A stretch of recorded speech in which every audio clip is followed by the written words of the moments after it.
Una vez más, sean bienvenidos, hermanos, a la clase de hoy de Hechos de los Apóstoles. Vamos a iniciar la clase, como siempre lo hemos hecho, con nuestro devocional. Sí, entonces vamos a compartir pantalla y me confirman si pueden ver, por favor. ¿Pueden ver mi pantalla? Sí, profesor. Muy bien. En fecha 26 de junio tenemos el título del devocional, Dinero Fácil. La lectura está, la principal está en Segunda de Reyes, capítulo 5, versos 20 al 27, pero tenemos otra que es en Mateo 6, 21, que dice, donde esté vuestro tesoro, allí también estará vuestro corazón. Escuchemos. A finales del siglo XVIII, un hombre descubrió una depresión misteriosa en la isla de Oak, en Nueva Escocia, suponiendo que los piratas habían enterrado allí un tesoro. Con dos compañeros obtuvieron un cavar y nunca encontré nada, pero el rumor continuó vivo. Durante siglos, otros han seguido cavando, invirtiendo gran cantidad de tiempo y dinero. Ahora el pozo tiene más de 30 metros de profundidad. Obsesiones así revelan el vacío del corazón humano. Una historia de la Biblia muestra cómo el comportamiento de un hombre reveló tal vacío. Y así, había sido por años un siervo confiable del profeta Eliseo, pero cuando éste rechazó los abundantes regalos de un comandante a quien Dios había curado de lepra, y así inventó una historia para conseguir algo de dinero. Cuando volvió a casa, le mintió al profeta, pero Eliseo ya sabía y le preguntó, ¿no estaba también allí mi corazón cuando el hombre volvió de su carro a recibirte? Al final, Giezi consiguió lo que quería, pero perdió lo más importante. Jesús nos enseñó a no perseguir los tesoros de este mundo, sino hacernos tesoros en el cielo. Mateo 6:20. Cuidado con los atajos para satisfacer los deseos del corazón. Seguir a Jesús es la manera de llenar el vacío con algo valedero. ¿Qué es lo que más anhelas? ¿Qué búsquedas o obsesiones te han dejado una sensación de vacío? Dios, te entrego mis deseos. Bien, dinero fácil. En este mundo materialista, donde tenemos ciertas necesidades que debemos tener, o en este caso, accesorios o cosas tal vez que necesitamos tener para presumir, ¿no? En nuestras palabras. Sabemos en la palabra dice, donde está vuestro corazón, allí también estará vuestro donde esté vuestro tesoro, allí también estará vuestro corazón. ¿Dónde está nuestro tesoro? ¿En qué está nuestra pasión, por así decirlo, ¿no? En el dinero, en conseguir tal vez una casa que ya tenemos y queremos otra, si tenemos un vehículo y queremos otro, y así sucesivamente, ¿no? Hay dos partes aquí que quiero que entremos en análisis. Por una parte me dirán, pero pastor, es necesario las cosas materiales como casa, vehículo y todo, que son necesarias, nadie lo niega, ¿no? Y que debemos ser buenos mayordomos para tenerlo en el tiempo prudente, ¿no? Y tenerlo para tener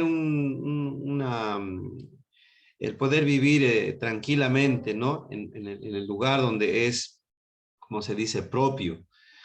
Y la otra, el otro cuadro podemos decir, pero si tenemos lo necesario, ¿y por qué queremos más? ¿No? Venimos a poder pensar, ¿no será ambición lo que tenemos o el amor al dinero o lo material más que a Dios? ¿Por qué no conformarnos con lo que tenemos?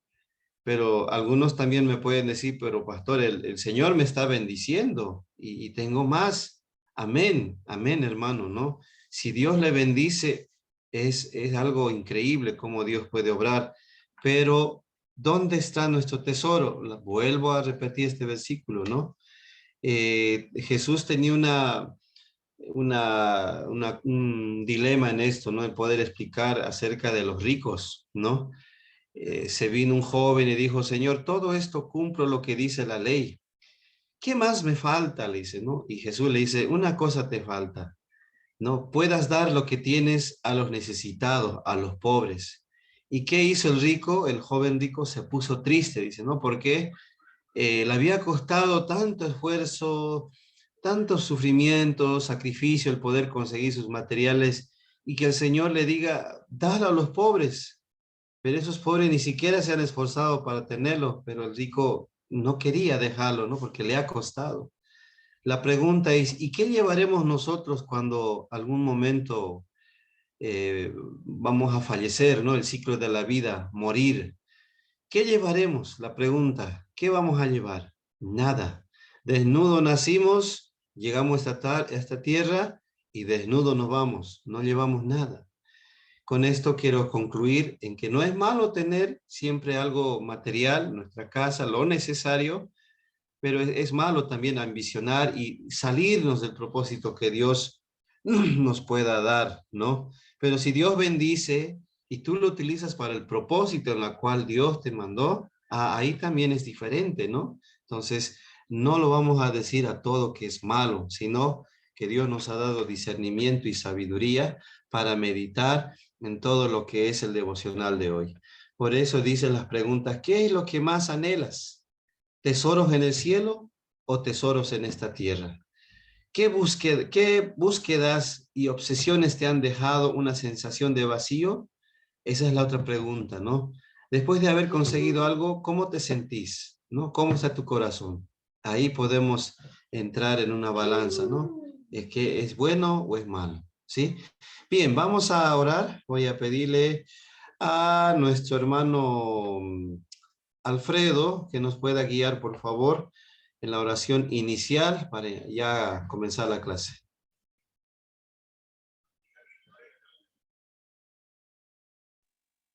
Bien, hermanos, muy buenas noches, pastor, y vamos a inclinarnos para poder que su guía de él, ¿ya? Inclinemos. Amado Dios que estás en los cielos, soberano y altísimo, morador de los cielos, una vez más te agradecemos, Señor, por habernos hecho llegar por este medio, de escudriñar las Escrituras, Señor, de conocer mucho más, aún saber más y aplicar en nuestras vidas, Señor. También, Señor, te rogamos, solo tú eres un Dios que tienes toda la sabiduría, solo tú nos puedes llenar de conocimiento y de sabiduría, de amor. Tú eres todo, Señor. Así te agradecemos en esta noche también, Señor, por cada uno de los estudiantes que están en este medio, Señor. Te agradezco, Señor. Muchas gracias, Señor. Bendícenos con tu palabra, Señor, nuestro espíritu. Así también al Maestro, tú mismo usa, Señor. Tú eres todo, Señor. Te pedimos a través de tu Espíritu este tiempo, Señor, te entregamos en tus manos en el nombre de tu Hijo amado Jesús. Amén y amén. Amén. Gracias, hermano. Bien, una vez más, bienvenidos a todos los que han llegado. Sé que falta algunos estudiantes y bueno, vamos a ver si hasta el día miércoles pueden ingresar. Ya, la recomendación del pastor Douglas, que es el director del seminario en Santa Cruz, que por favor puedan ponerse al día, ¿no? En lo que ya saben ustedes y también ponerse conmigo al día, ya en lo que es las tareas que he designado. No están pudiendo entregar a tiempo, no sé los motivos, pero le pido por favor que en estos días puedan completar ya todo lo que está designando de tareas. Hoy día también voy a designar tareas hasta fecha, a más tardar viernes, que puedan presentar el cuestionario 1 de hoy día y del día miércoles, que voy a designar 2 tareas. Y también el examen final, que lo voy a ya subir en Classroom o en el grupo de WhatsApp, que lo van a dar entre viernes o sábado. Ya yo les voy a avisar Va a ser por un tiempo determinado, ¿ya? Y va a ser en la modalidad virtual, en el formulario de Google, con preguntas cerradas, ¿ya? No va a haber preguntas abiertas donde usted va a escribir, sino va a escoger las opciones que le parezcan como respuestas verdaderas o correctas al momento de dar su examen final, ¿sí? Entonces, esa es la recomendación, hermanos. No sé si hay alguna pregunta. Bien, en cuanto a los libros, tengo aquí materiales que he subido, pero hay un libro que lo estoy usando en los estudios que tenemos. Por ejemplo, este es un bosquejo, ¿no? Vuelvo al principio, pero vuelvo a explicar a los que no han estado en la primera clase. Este es un bosquejo donde tiene un gran pantallazo, vamos a decir así, del libro de los Hechos, que está por temas, ¿no? Donde usted puede utilizar este bosquejo para sus enseñanzas, para sus predicaciones, ya está bosquejado con los temas que corresponden a cada lección, ¿no? Y ya lo pueden usar esto, pero en sí no es el material que les iba a dar como libro, ¿no? Libro de base. Ya, y este es otro libro que tiene cuestionarios que también he estado usando para dar tareas. Entonces, por el tiempo corto que hemos tenido, no he podido asignarle muchos cuestionarios porque implica bastante lectura, ¿no? Son como 16 lecciones y tiene también su cuestionario, ¿no? Entonces, es un libro bien práctico, como lo dije anteriormente.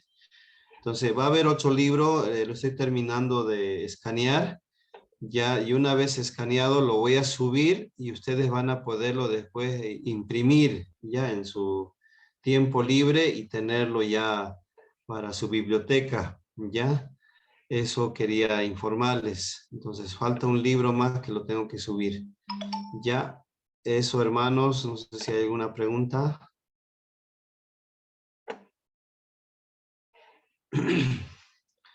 Bueno, hoy día es ya ¿cómo se dice? La penúltima clase, el miércoles la última, ¿ya? Y en julio me dijo también el pastor Lulas que entramos en vacaciones, ¿ya? Necesarias porque hemos estado sin parar, ¿no? Algunos y necesitamos descansar. No sé si hay alguna pregunta. Ninguna. Bien. Casi al finalizar, hermanos, voy a tomar foto de la asistencia y voy a pedir por favor que todos puedan encender su cámara, ya que eso lo vamos a publicar en Facebook también, ¿ya? Para poder tener el registro de nuestra materia, ¿sí? Entonces les voy a avisar con tiempo para hacer la captura y todos puedan encender su cámara. Bien, entramos en materia. Vamos a entrar a la segunda parte de este estudio. Hoy nos toca hablar de testificando en Judea y en Samaria, capítulos 8 al 12. El miércoles vamos a ya terminar con lo que es lo último de la tierra y nos falta avanzar unas 2 lecciones más que lo voy a dejar en el libro para que ustedes puedan tener más amplio, aunque ya lo vamos a tocar el miércoles todo esto en un breve resumen, ¿sí? Bien, capítulos 8 al 12. Dice nuestro versículo clave, bueno, en este caso 8:1, que está al revés, y todos fueron esparcidos por las tierras de Judea y de Samaria, salvo los apóstoles. ¿Qué pasó con ellos? Veamos la historia.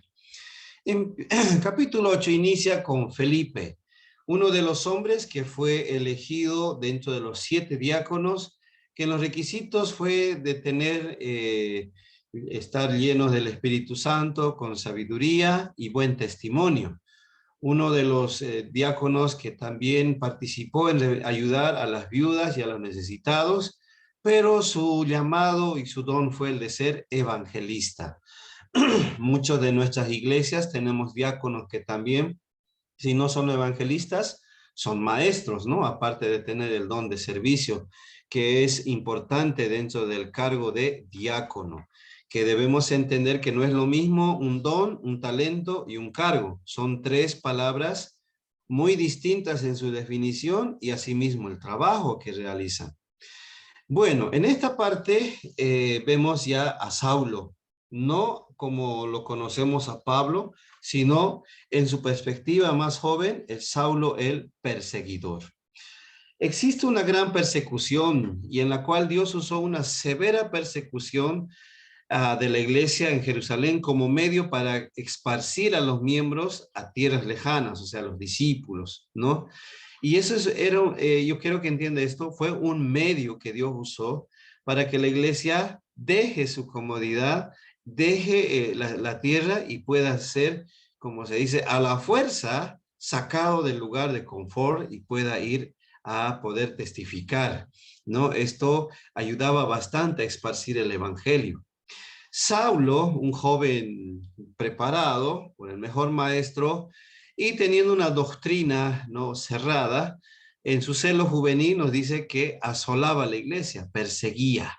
El perseguidor entró a las casas, dice, no particulares, para arrestar a las personas, aquellos que eran seguidores, los del camino, así como se conocía en ese tiempo, y poderlos encarcelar.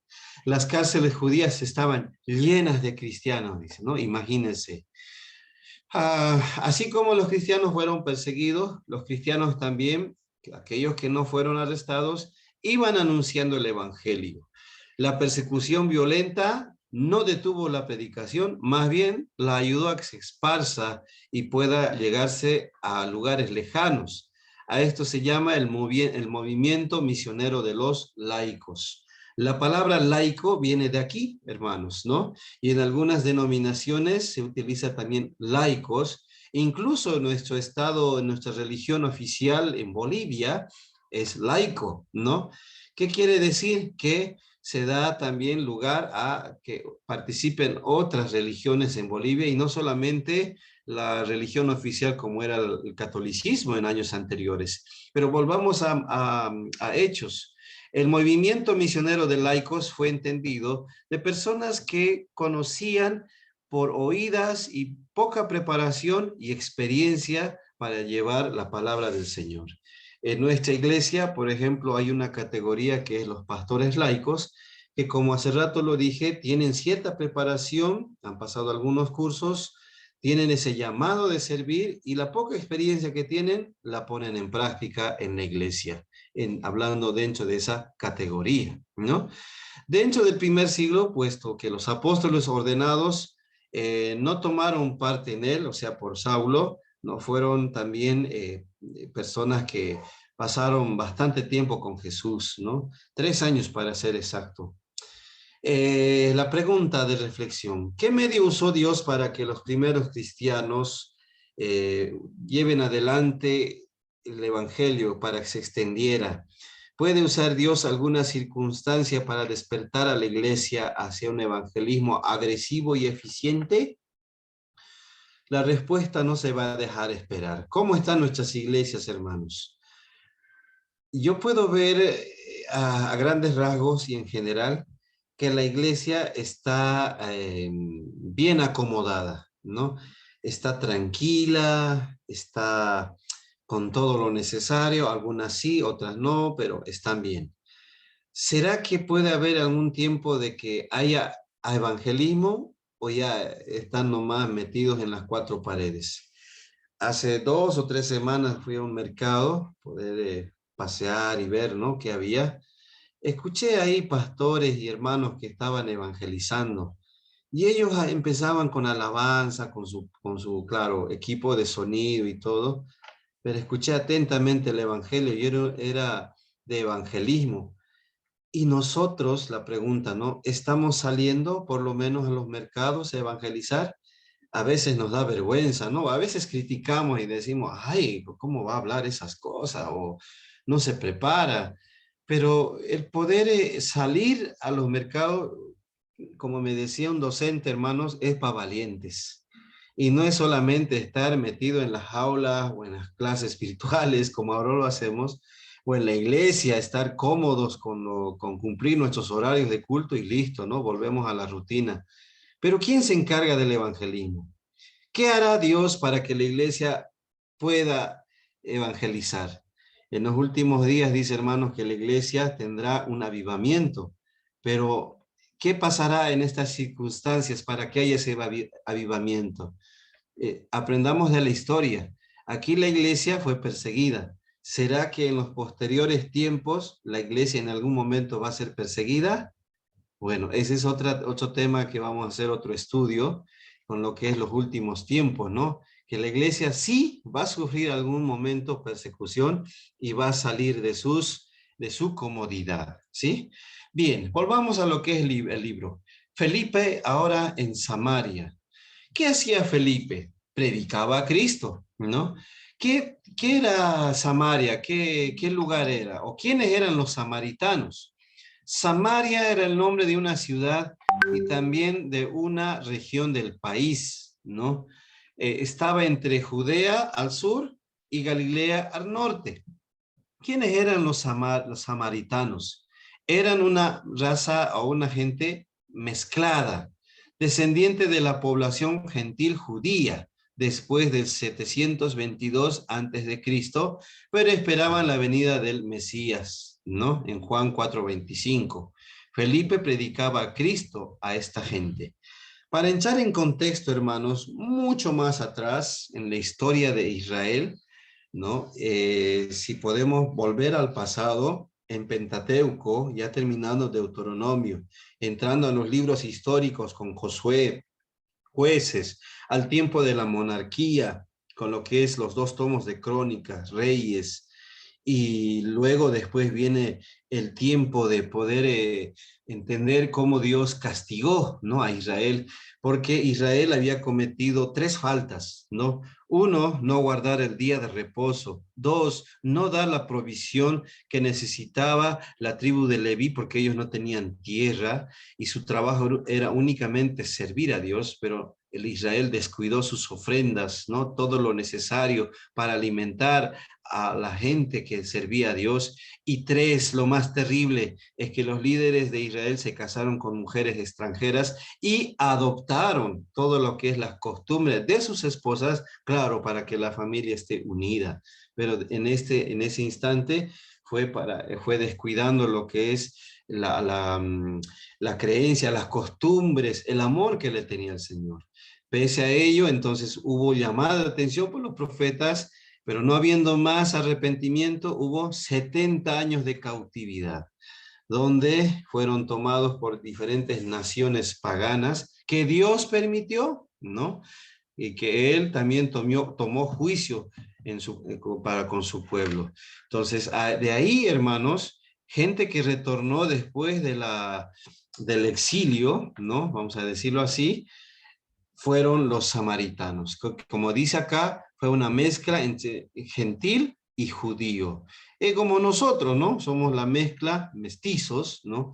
De lo que es los nativos de Sudamérica con la gente que nos colonizó de España, ¿no? Y que somos nosotros la gente mestiza, se puede decir, si entramos en la historia general que conocemos todos nosotros. Entonces, esta gente, los samaritanos, fueron despreciados por los judíos, ¿no? Eran impuros para los judíos, pero y sabemos que Jesús se acercó a la mujer samaritana, un primer acercamiento, y ahora hay un segundo donde Felipe predicaba a Cristo a esta gente y muchos samaritanos creyeron, dice, porque ya Jesús preparó este camino.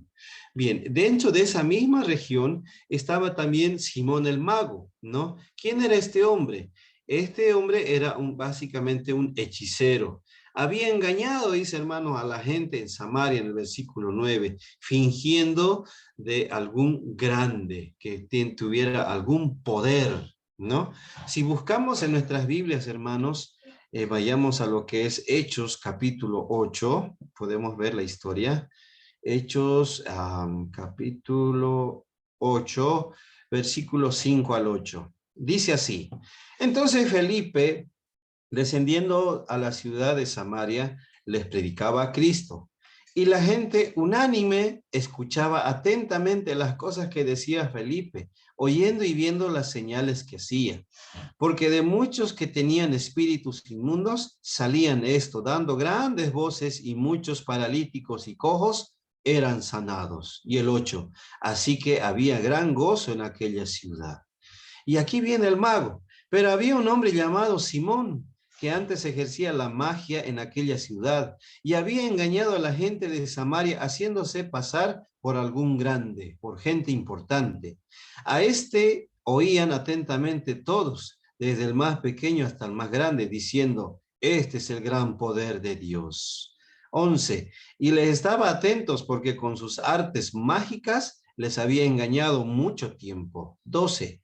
Pero cuando creyeron a Felipe, que anunciaba el evangelio del reino de Dios y el nombre de Jesucristo, se bautizaban hombres y mujeres. También creyó Simón mismo, y habiéndose bautizado, estaba siempre con Felipe, y viendo las señales y grandes milagros que se hacían, ¿no? Y estaban todos atónitos, o sea, sorprendidos. Eh, Sabemos, hermanos, que cuando Dios obra es algo increíble el poder, pero Satanás no se queda atrás. También trata de distraer la atención, también trata de poner ciertos obstáculos o de poder desviar cierta verdad. Entonces, eso es lo que pasaba con Simón Mago, ¿no? El cual también fue persona que fue distraída por el enemigo, pero finalmente la verdad prevaleció y él mismo, dice hermanos, ¿no? Se convirtió en el evangelio y fue un seguidor de Cristo, ¿no? Sus admiradores, dice acá, evidentemente lo deificaban, o sea, le daban cierta potestad a Simón, pero luego se conoció la verdad. Muchos de ellos aceptaron a Cristo bajo la predicación de Felipe y fueron bautizados, incluso Simón mismo creyó. Entonces, ¿qué podemos hacer nosotros para que la gente pueda creer en Dios? Hablar, testificar, ¿no? Eso es lo que nos falta, hermanos. Pero hay algo más que nos falta. ¿Quién puede decirme qué es? Es el poder del Espíritu. En nuestra capacidad no podemos hacerlo. Por eso sentimos cierto temor, cierta vergüenza, ¿no? Y si volvemos a la historia con Pedro, eso también él sentía, ¿no? Yo te seguiré, decía, hasta la muerte al Señor Jesús. Pero Jesús lo miró y le dijo, hoy mismo me negarás 3 veces antes de que cante el gallo. Y así pasó, y él tuvo miedo y lo negó, tuvo vergüenza y lo siguió negando. No quería morir porque Jesucristo, el camino de él era este. Entonces dijo, tampoco lo conozco, ¿no? Y al final cantó el gallo. Ese es el precio que nosotros, ¿será que estamos dispuestos a pagar? La pregunta, ¿no? ¿Será que podemos hacerlo? Bueno, los samaritanos en esta tercera parte recibían al Espíritu Santo. Aquí es donde entendemos, hermanos, que Dios no hace acepción de personas. El avivamiento en Samaria tuvo 2 aspectos. Primero, Felipe predicó a Cristo y muchos fueron salvos. Seguidamente, estos cristianos fueron llenos del Espíritu Santo bajo el ministerio de Pedro y Juan. Note algo aquí, mi hermano. Después de aceptar a Cristo como nuestro Señor y Salvador, ¿qué sucedió? Seguidamente, dice acá, estos cristianos fueron llenos del Espíritu Santo.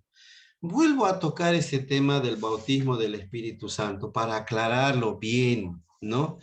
Una vez que nosotros aceptamos a Cristo, ya el Espíritu viene hacia nosotros y nos llena nuestra vida, ¿sí? Ya tenemos su presencia.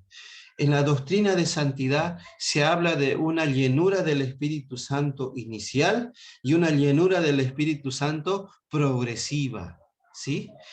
Inicial en el sentido de que tenemos todos los beneficios de la salvación.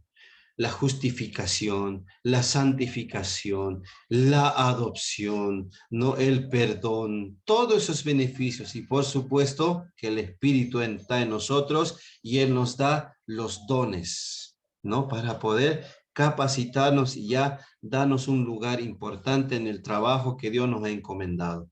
En la santidad progresiva se entiende que nosotros vamos, ¿no? haciendo morir esta carne, crucificado con Cristo, mas no vivo yo, mas Cristo vive en mí, y poder dar frutos como buenos árboles, ¿no? Frutos, como lo menciona en Gálatas 5, no, 22 en adelante, de amor, de gozo, de paz, en la cual dice, no es solamente porque uno puede hablar en diferentes idiomas, o dar un buen testimonio, una buena predicación o buen ser líder, sino dice la palabra, por sus frutos los conocerán. Entonces la persona tiene una santidad progresiva que va avanzando con el pasar del tiempo, los años, hasta tener esa llenura del Espíritu Santo. Y es como un vaso, hermanos, ¿no? Que nosotros siempre debemos estar llenos. O usted dirá que un vaso de agua o un vaso de soda, ¿no?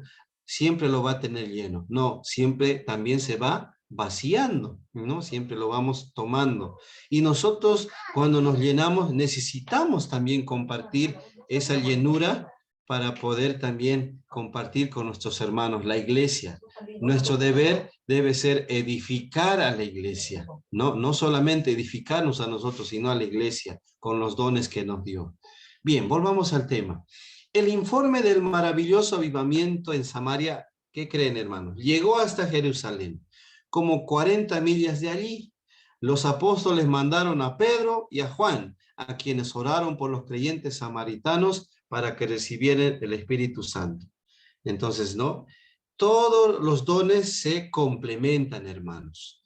El pastor a cargo de una iglesia necesita un maestro, necesita un evangelista, necesita alguien que sirva, necesita un administrador, necesita alguien que pueda estar orando, necesita alguien que pueda hacer milagros. Es un equipo en la cual el pastor está a cargo y debe tener esos ojos, ¿no? Analíticos espirituales para ver mi equipo de trabajo, en la cual el Señor mismo lo va a levantar. Y eso es lo que sucedió aquí, ¿no? Fue un equipo. Felipe preparó, ya lo evangelizó, ahora van Pedro y Juan y van consolidando ese lugar para que muchos discípulos también sigan expandiendo la palabra. Les impusieron las manos, dice, y su oración fue contestada.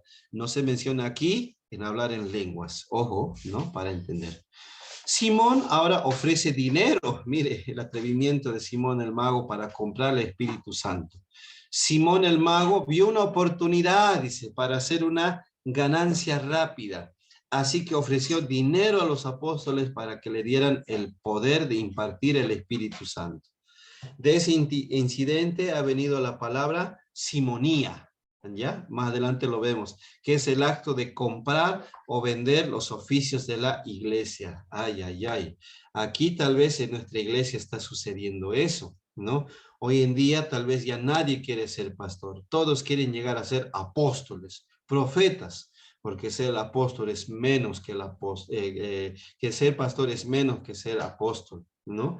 Pero no es solamente por aquí por tener un lugar importante o comprar una posición o tener ciertas ganancias. Eso es lo que sucedía en la ceguera de Simón el mago.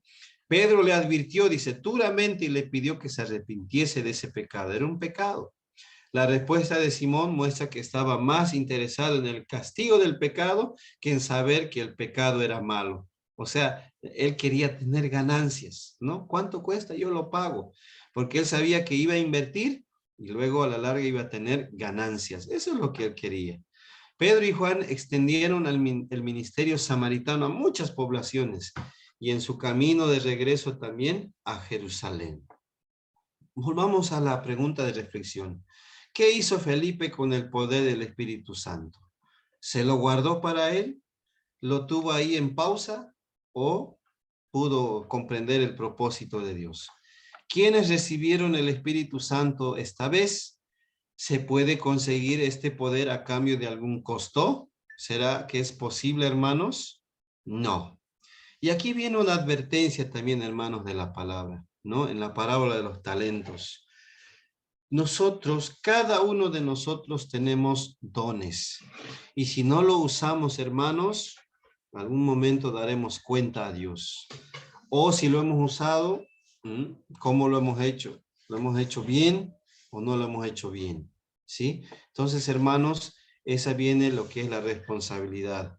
y no es un poder que se pueda comprar, porque por gracia fuimos rescatados, por gracia también tenemos el Espíritu Santo. Y así también nos dice, ¿no? Lo que has recibido por gracia, darlo por gracia también, ¿sí? Entonces es algo importante. Entonces alguien tal vez ahorita me viene a la mente, ¿no? Entonces, pastor, ¿por qué pagamos para aprender? No me diga a mí, dígale al director. Bien, es una broma. Felipe y el etíope. Vamos a entrar a esta parte, ¿ya? No sé si tiene alguna pregunta. ¿Alguien levantó la mano? Nadie. Están ahí, ¿no, hermanos? No me van a dejar solito hablando. Ya, sí. Creo que por fe están ahí escuchándome todo. Estamos escuchando, pastor. Ay, ay, ay. Bien, bien. Hay señales de vida. Bien, vamos. Felipe y el etíope, ya sabemos esta historia, ¿no? Es algo muy importante. Pero a ver, veamos lo que ha sucedido. En medio de este gran avivamiento en Samaria, el ángel del Señor le dio instrucciones a Felipe. Mire qué bonito esta parte. Para que fuera al sur por el camino que va a Jerusalén, a Gaza, el cual es desierto.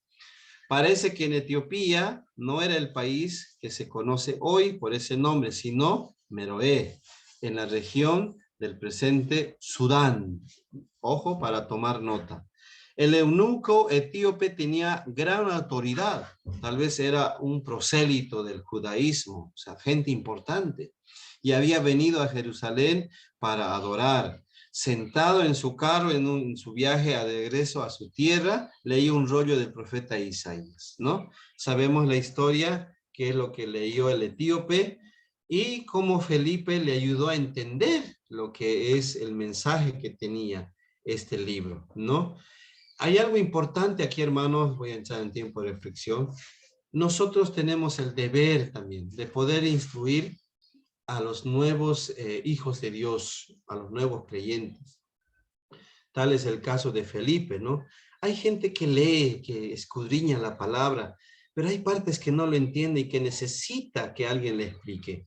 Así fue Felipe, ¿no? Lo instruyó en el espíritu, lo ayudó a poder entender e incluso, ¿no? Le ayudó a que tome un paso de fe importante y pueda asegurarse de que la palabra pueda llevar fruto y esta persona también testifique a otras personas, ¿no? Entonces, de todo lo que recibimos, hermanos, nosotros en las clases, debemos compartir, ¿no? En las iglesias, en el lugar de trabajo, donde usted trabaja, donde usted es parte de algún grupo de personas, comparta la palabra.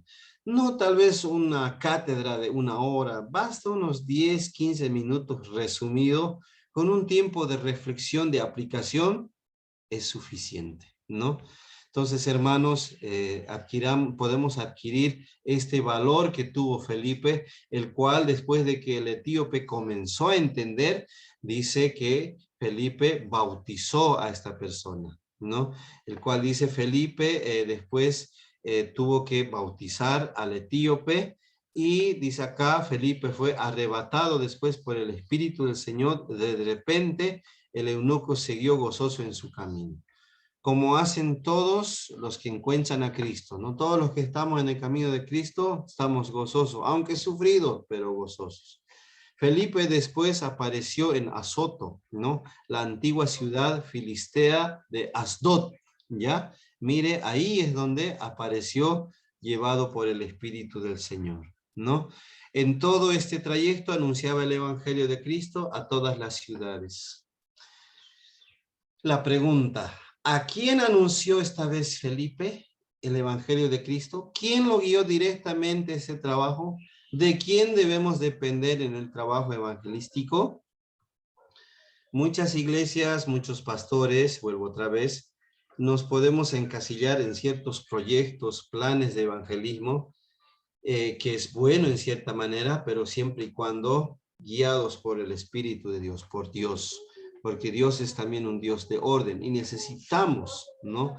Algo planificado, ordenado, bajo la dirección del Espíritu, para llegar a muchas personas, ¿no? El Señor en su momento nos puede usar nos puede dar todas las herramientas, los medios que necesitamos. Hoy en día está más abierto todavía el poder llegar a distintas personas por la vía del internet, ¿no? Por todo lo que es las diferentes redes sociales, y eso sí hay que tener cuidado de poderse preparar bien para poder expandir el evangelio con una oratoria correcta y una presentación y estudios que puedan ser analíticos para la persona, porque le llega toda clase de información, ¿no? Y quién más, nosotros debemos compartir este mensaje. Bien, vamos a lo más importante ahora, la conversión de Saulo, ¿no? Saulo, hemos dicho que era un joven celoso de la doctrina, perseguidor de la iglesia. Su nombre significa pedido o deseado, ¿no? De este joven fue celoso de perseguir a los cristianos. Él entendía que esta gente era como una secta, cegado por lo que es la doctrina, de toda la formación que él tenía, pero no se percataba de que esta misma gente era seguidor de Cristo, ¿no? De Dios mismo.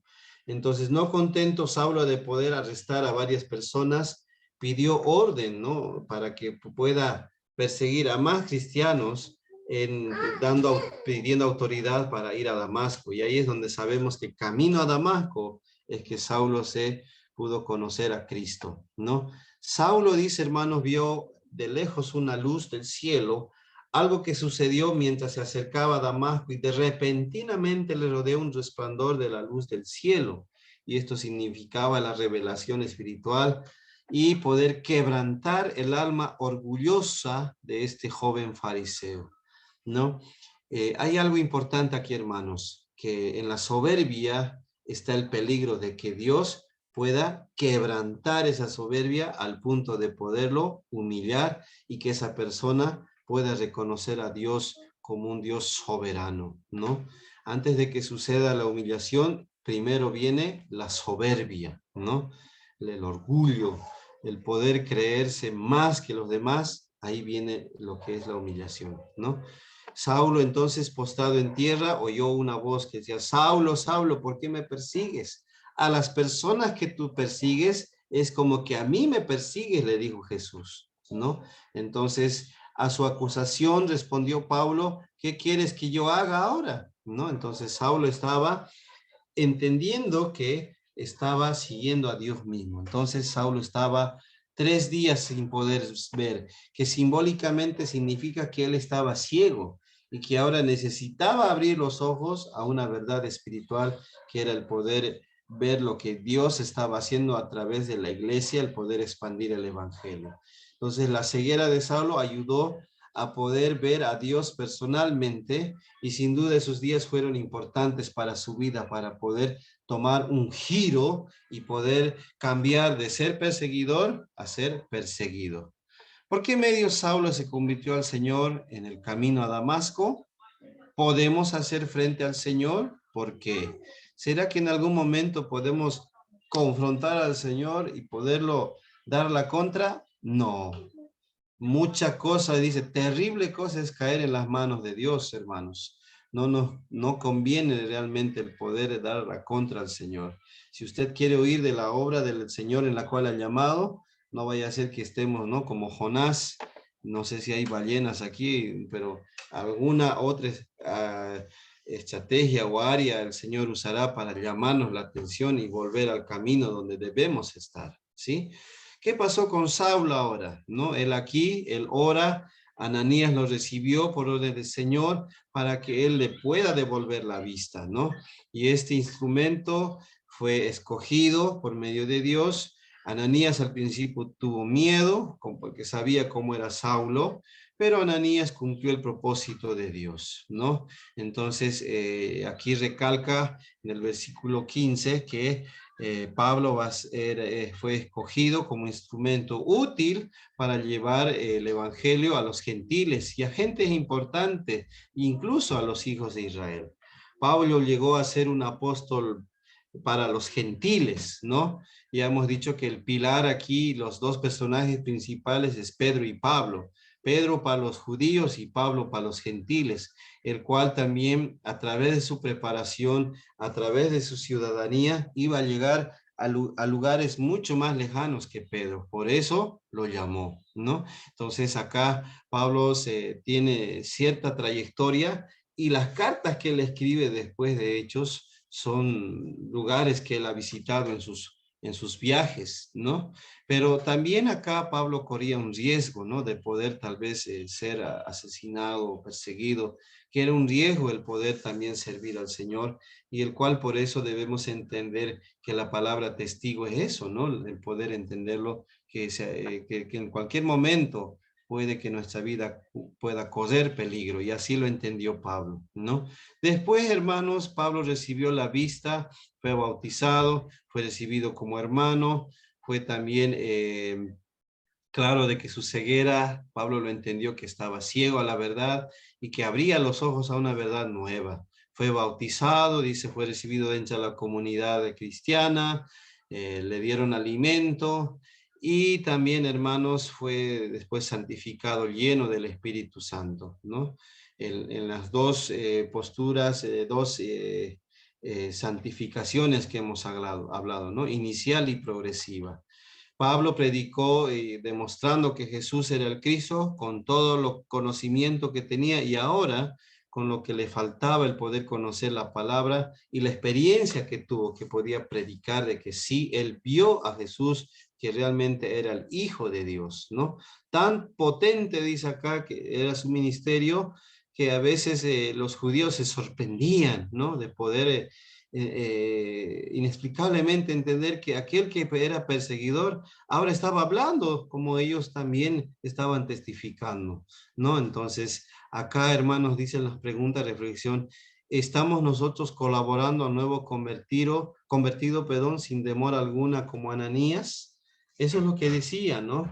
A veces nosotros como hermanos mayores, como parte ya crecidos de la fe en la iglesia, ¿será que estamos ayudando a poder crecer en la fe a ese hermano nuevo que llegó, o lo dejamos a su suerte?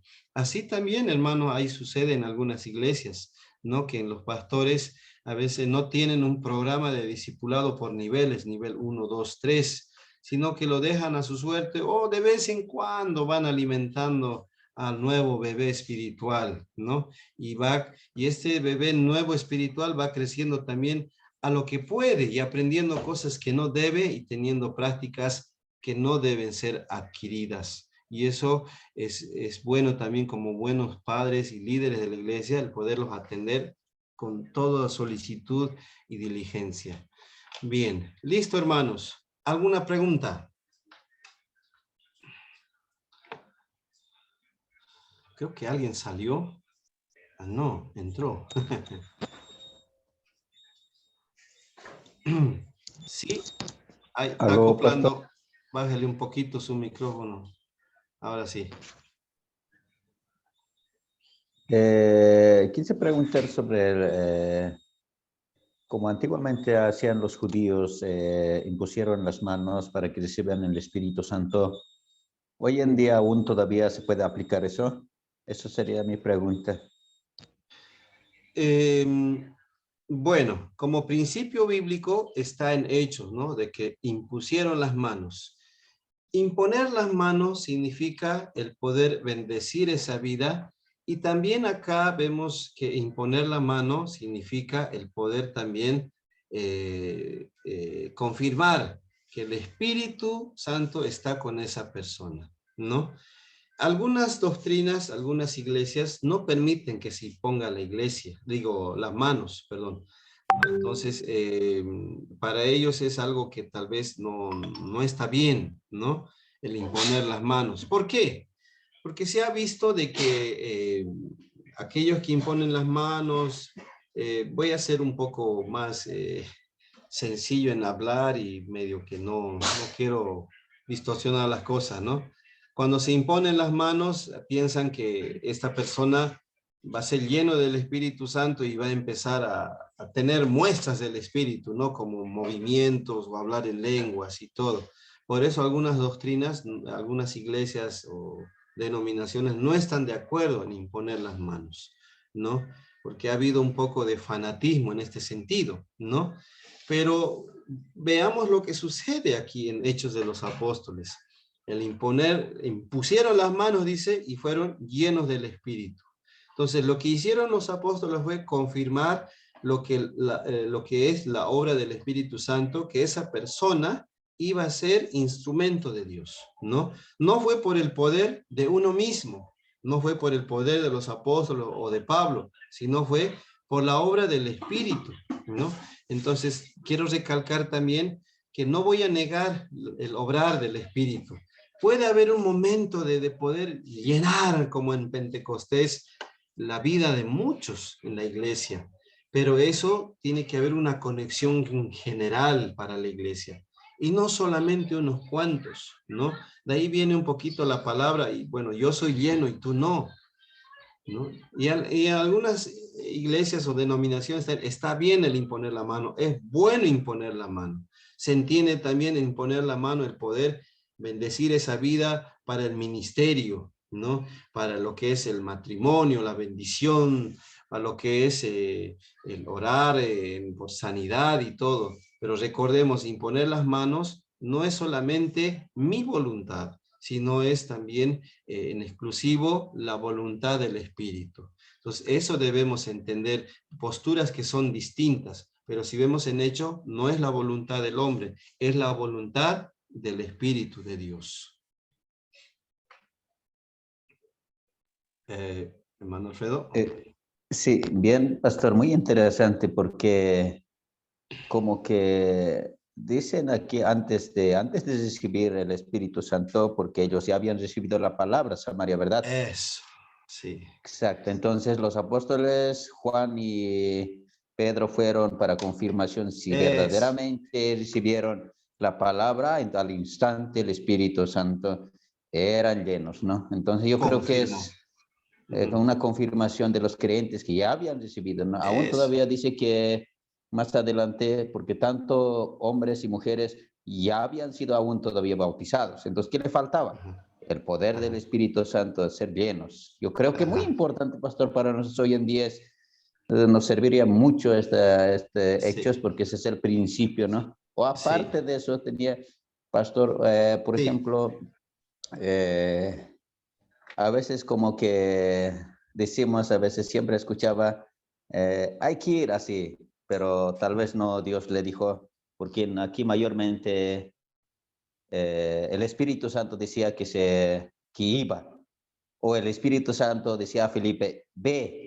Eso. Entonces, todo era la obra del Espíritu Santo. Entonces, hasta aún todavía cuando tenía que ser llevado a Roma, a veces, muchas veces que no tenía que pasar por ahí el Saulo para llevar a Roma, el Espíritu le frenaba. Entonces, Ujú. ¿cómo podemos nosotros, pastor, entender ese punto un poquito? O que el Ya. Espíritu Santo hablaba audiblemente o dentro de su corazón o a su espíritu. Ese para mí es muy importante, pastor, saber eso. Nada Ya. más, muchas gracias, pastor. Muy bien, muy bien. Esto es muy interesante, muy buena la pregunta. Ante todo, veamos esto. No, nosotros, personalmente, si hablamos en este tiempo, y bueno, claro, voy a hablar también de hechos, lo que dijo el hermano Alfredo, es cierto, ¿no? Los discípulos y los apóstoles no se movían por criterio personal de uno o voluntad de uno, sino que fueron guiados por el Espíritu, ¿no? El Espíritu mismo les hablaba, les decía, ve o no vayas, o impone las manos, o hace esta sanidad, o libera esto. No eran ellos, ¿no? Ellos solamente eran instrumentos. Y así fueron guiados, ¿no? Por el Espíritu. Así fue la iglesia en la cual se fue expandiendo por las obras o los hechos del Espíritu Santo, como lo dije al inicio, ¿no? Hoy en día, ¿qué es lo que sucede? Tal vez nosotros, por los muchos afanes de la vida, por el trabajo, o la iglesia misma que se ha ido enfriando un poco, ya estamos perdiendo esto. Entonces, como dije, hay una santificación inicial que nosotros ya tenemos el Espíritu Santo, pero en la progresiva estamos fallando, en el sentido de que no estamos llenos del Espíritu Santo. ¿Cómo debemos llenarlo? Con lo que es la oración, el estudio de la palabra, el poder congregarnos, el poder cumplir, pues, ¿no? Su palabra en lo que es la obediencia, que ahí nos falta bastante, ¿no? Y ahora la pregunta que me hacía el hermano Alfredo, y en este tiempo, ¿cómo podemos discernir la voluntad? Hay varios aspectos, ¿no? Me acuerdo en mi experiencia personal que el Señor nos habla a través de los sueños, pero ojo, aquí hay que tener cuidado, ¿no? En cierta ocasión siempre el Señor me mostraba en sueños, no lo compartía todavía, yo quería que primero sucediera para luego decir, ah, sí, así era el Señor, ¿no? Que me estaba diciendo. Un aspecto puede ser, pero no el total. Segundo, la palabra misma. Cuando nosotros leemos y abrimos la Biblia y podemos tal vez tener lecturas, ¿no? Es como que el Señor nos habla y esa palabra no sale de nuestra mente, queda, ¿no? Como la conciencia que nos va hablando y otra vez nos dice de lo malo que tal vez hemos hecho, dice, ¿por qué lo hiciste? ¿Y por qué? Debías esto y lo otro, ¿por qué lo has hecho? Es lo mismo, ¿no? Que la palabra viene a nosotros y nos dice qué debemos hacer. El otro aspecto que el Señor usa, las personas, ¿no? Alguien me decía, algún pastor, cuando es la voluntad del Señor, todo se va encaminando, todo el Señor va preparando, las personas van poniéndose de acuerdo para que ese lugar o esa decisión es la correcta y el Señor lo aprueba. Pero cuando no es la voluntad, toda clase de obstáculos se van poniendo y Dios nos va mostrando, como le dijo, ¿no? A uno de los apóstoles, no vayas por allá, ¿no? Puede que te pase algo malo. No vayas, ¿no? Entonces Dios también utiliza personas, ¿no? Y no cualquier personas, personas que ya son usadas también por Dios. Entonces en este tiempo viene así como el Señor nos va mostrando. Pero para que podamos tener esa clase de sensación o discernimiento, como dije al principio, debemos estar llenos de Dios, llenos de su palabra, ¿no? Volver a los rudimentos, ¿no? A las disciplinas espirituales que el Señor quiere para poder discernir, porque puede que Dios nos muestre algo y nosotros no estemos llenos y bueno, ya no, ni siquiera lo tomemos en cuenta, pero Dios ya nos está diciendo, hey, esto es lo que quiero que hagas, ¿no? Pero y nosotros no lo entiendo, ¿no? ¿Por qué? Porque no estamos completamente conectados con Dios y no vemos con los ojos espirituales que Dios quiere que veamos aquella realidad o voluntad de Dios. Entonces eso, el libro de los Hechos es práctico, por eso, como lo dije al principio, en el crecimiento de la iglesia. Nosotros tal vez nos empecinamos y nos encaprichamos en ciertas estrategias, vamos a seminarios y compramos libros. Está bien, el conocimiento es bueno, pero siempre debe estar guiado por el Espíritu. Y como Pablo, escúcheme bien, hermano, Pablo preparó bastante, ¿no? Pero luego también en su preparación Dios le mostró para qué él se había preparado, para qué él estaba estudiando y en qué le iba a ser útil Pablo. Eso sería, hermano Alfredo. Yo quisiera acotar un Muy, poquito, pastor, acerca Sí, del Espíritu Santo. Qué importante es el Espíritu Santo en nuestras vidas, uno. ¿Por qué? El Espíritu Santo guía, el Espíritu Santo enseña. El Espíritu Santo mismo también te hace recordar el Espíritu Santo. El así es. Espíritu Santo también te consuela, ¿sabe? Y cuando cometemos algo equivocadamente, el Espíritu Santo se contrista también, ¿no es cierto? Entonces yo veo en el apóstol Pablo, este hombre ha sido un hombre de ayuno y oración, algo muy importante. Eso. Porque 3 días no había comido ni bebido en este capítulo del capítulo 9, dice, no había comido ni bebido nada. Y después ya fue impuesto por las manos de este Ananías. Entonces, nos enseña muchas cosas la experiencia del apóstol Pablo. Fue guiado por el Espíritu Santo, tremendamente. Y eso es lo que necesitamos hoy en este tiempo, que el Espíritu Santo nos guíe en todo momento, nos enseñe, nos haga recordar, por ejemplo, ¿qué más hace el Espíritu Santo? Nos purifica el Espíritu Santo. Oye, hay tremendas cosas hace el Espíritu Santo, pastor. Así Nada es. más, gracias. Sí, sí. Espero haber respondido, hermano Alfredo, a la pregunta. Sí, pastor, muchas gracias, pastor. Tenía otra pregunta, como por Sí. ejemplo, visión, ¿no? Ya. ¿Debemos nosotros esperar visión, sueños? Porque Dios realmente habla de sueños, habla de visión. Por ejemplo, Ananías, porque dice a Pablo ya se reveló por una visión que Ananías va a ir ahí. Sí. Y Ananías directamente dice que va a esa calle derecha y entra y ahí está, ¿no? Entonces, Sí. eso es muy importante. Otro es Así que es. Pedro también dice que fue Eneas, curación de Eneas. Por ejemplo, le Sí. dijo Pedro, Eneas, Jesucristo te sana, levántate, haz. Ahí a lo menos ya fue que antes fue enviado, a lo menos, ¿no? Y le Sí. dieron y habitaron y danzaron, fueron enviados. O sea que todo lo que se hacía fue la obra que Dios tenía que conducir al hombre, como un, ¿cómo podemos decir hoy en día? Como un,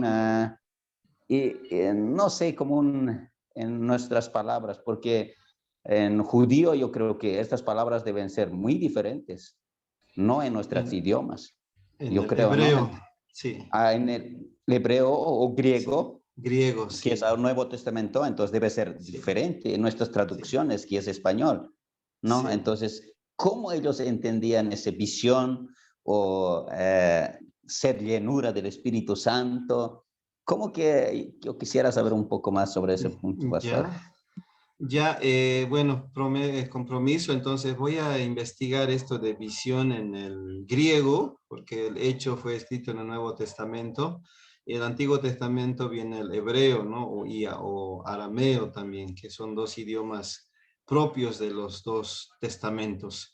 Sí, hermano Alfredo, es importante estudiar también en la materia de exégesis y hermenéutica, para entender la definición correcta de las palabras, ¿no? Porque cuando se habla de visión, tal vez nosotros rápidamente podemos entender como ver algo de entre sueños, pero ¿cuál será la definición griega de esa palabra? ¿Qué es lo que el Señor realmente mostró a Pedro, ¿no? Y a otros discípulos más? Entonces, es buena la pregunta, hermano Alfredo, lo voy a averiguar en la siguiente clase. Bien, entonces, gracias por las preguntas y su participación. Ya en la recta final, vemos aquí también a otro apóstol que Dios usó, que es Pedro, ¿no? El cual tenía que trabajar aún más para poder romper esos prejuicios o esos estereotipos que él tenía en su formación desde su niñez, juventud y ya adulto, de poder juzgar a los gentiles, ¿no? Que ellos iban a ser indignos. Pero acá vemos Cornelio ve una visión, ¿no? ¿Quién era Cornelio? Un hombre piadoso. En Cesarea, donde residía el gobierno romano y era puerto principal para Palestina, vivía este centurión, dice, de la compañía italiana, el cual se llamaba Cornelio. 4 cosas nos dice de Cornelio. 1, era piadoso.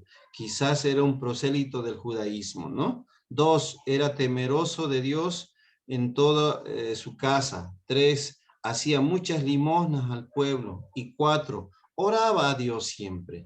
Era un devoto adorador de Dios verdadero, pero no era miembro de ninguna de las comunidades judías ni de la iglesia cristiana. Algo importante también, hermanos, ¿no? El testimonio, el poder cumplir con lo que Dios nos habla. No solamente debemos fijarnos el poder ver las reuniones en la iglesia, sino esas personas que son temerosas del Señor, que aún sin conocer a Dios, ellos viven, ¿no? Y eso es lo que estaba mostrando a Pedro en esta vida de Cornelio. Ahora, ¿qué es lo que sucede con Cornelio? Cornelio recibe una visión. Un día a las 3 de la tarde, es la hora novena para los judíos, mientras oraba, ¿no? Cornelio tuvo una visión. ¿Qué sucedió? Un ángel le dijo, tus oraciones y tus limosnas, o sea, la práctica que él hizo, ha subido para memoria delante de Dios.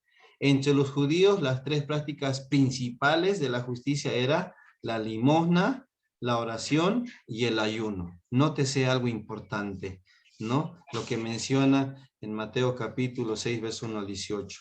2, el ángel le dijo que enviaría a Pedro. Aquí viene algo importante, lo que dijimos.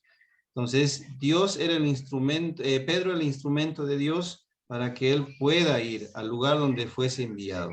Entonces, Pedro fue a Jope, quien se quedaba en casa de cierto Simón el curtidor, que tenía la casa junto al mar. Dice.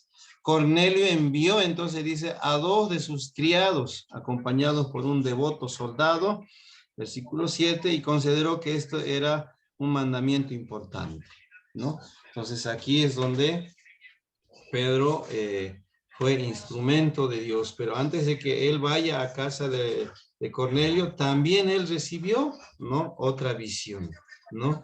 Pedro estaba vacilando tal vez en aceptar esta invitación, pero aquí es donde Dios, lo que dije, ¿no? Dios también utiliza personas, ¿no? Entonces, Cornelio mandó a llamar a Pedro. Pedro estaba todavía dudoso, ¿no? De decir, voy o no voy, oraré al Señor si es cierto, y ya Dios confirmó, ¿no? Dios le dijo, sí, quiero que vayas a la casa de Cornelio, porque este hombre es un hombre devoto y necesita escuchar la palabra, ¿no? Entonces, aquí viene el Espíritu, ¿no? Confirmando lo que Pedro tenía que hacer, ¿sí? Entonces, acá Pedro recibió la visión donde para él fue visto, ¿no? Lo que es animales impuros, en la cual se menciona aquí, ¿no? Pedro vio un lienzo, un utensilio u olla que parecía una sábana atada a las 4 puntas. Fue bajada a tierra y él vio toda clase de cuadrúpedos terrestres, reptiles y aves. Y ahí es donde Pedro dice, ¿qué es esto? Son animales que eran prohibidos para poder consumir en la dieta alimenticia de los judíos. Cuando Pedro se le mandó a matar, dice, y comer los animales, protestó. Ninguna cosa común o inmunda he comido jamás. ¿Por qué dijo esto Pedro? Porque en su formación estaba en lo correcto. Así fue instruido, así fue enseñado, ¿no? Pero la respuesta significativa de Dios vino. Lo que Dios limpió, no lo llames tú común, ¿no?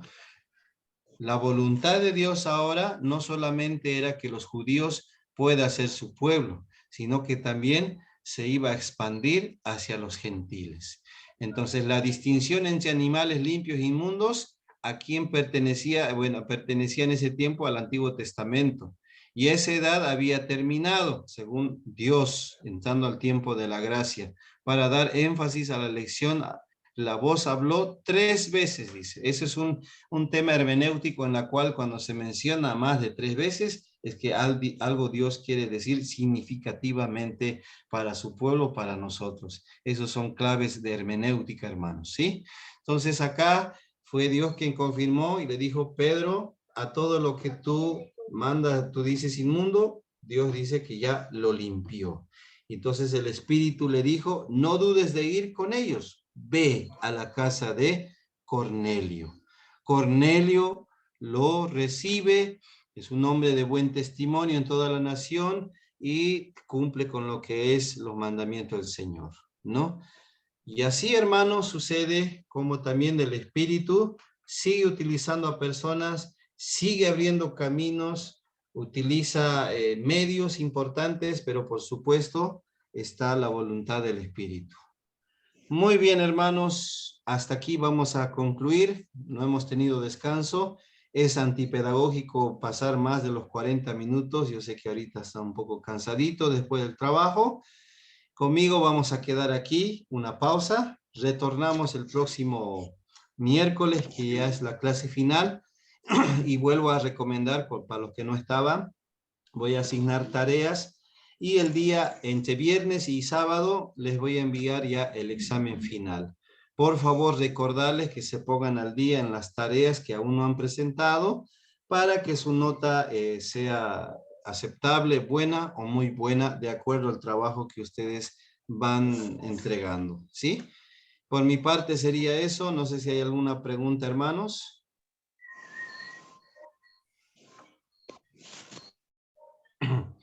Bien, el silencio lo dice todo.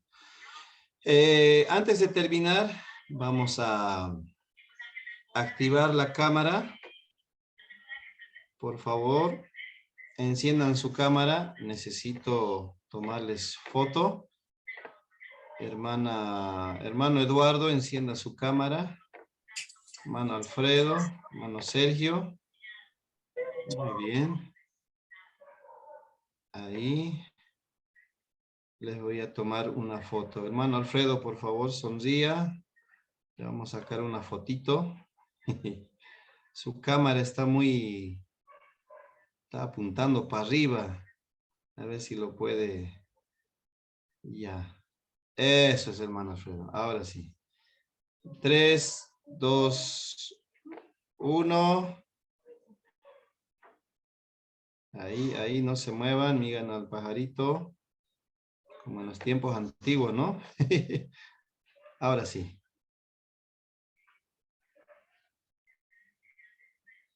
Listo, hermanos. Muchísimas gracias. Vamos a orar, ¿sí? Oremos, hermanos. Señor, te damos gracias en esta noche por este tiempo especial, en el nombre de Jesús. Gracias por mis hermanos que han sido atentos en escuchar lo que es el mensaje de tu palabra, el poder escuchar el estudio de los hechos. Realmente, Señor, tú bendigas a mis hermanos en todo lo que es sus quehaceres laborales, en casa y asimismo en el ministerio. Bendice sus vidas y ayúdanos siempre a depender de ti, Señor, para que podamos, Padre amado, ser guiados por ti. Gracias, Señor. El reencuentro el día miércoles por el mismo horario y las mismas clases. En el nombre de Jesús, amén. Bendiciones, hermanos. Que Dios les bendiga.